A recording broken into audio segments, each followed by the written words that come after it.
Hey there, let's learn how to use the Dyslexia Ruler in Helperbird. Go down to All Features and click this arrow to open. The Dyslexia Ruler will be under Dyslexia Support. Click the icon to the right to launch a Dyslexia Support module. Here at the top, you can see the Dyslexia Ruler setting. To the right, there is a toggle. Click this to turn this setting to on. Now you'll see a ruler has appeared on the page. If you would like to adjust the settings of this Dyslexia Ruler, go to the Settings tab with this little cog icon and click that. Here is a height, width, color, opacity, and follow cursor setting.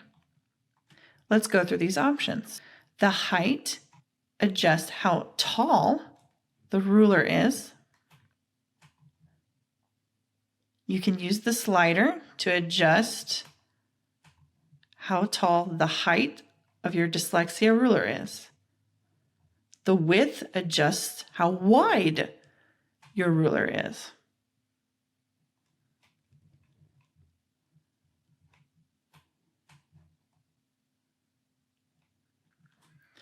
Next, we have color options. Click on the shade color icon to change the ruler to be that color. And below that, we have the opacity setting. This slider will adjust how transparent the color will appear on the page.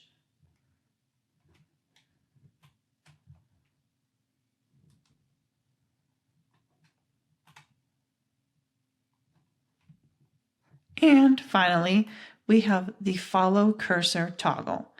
Right now it is turned on, and as you can see, the ruler follows my cursor as I move it around the page. If we toggle this to off, the ruler will be set in a fixed position no matter where I move the mouse or cursor on the page. To change where that fixed position is, use this slider to move the position up or down on the page. This is useful if you want to scroll, but keep your ruler in the same spot and scroll the text to enter the ruler as you read along. And these are all your different setting options to create the best Dyslexia Ruler settings that work for you.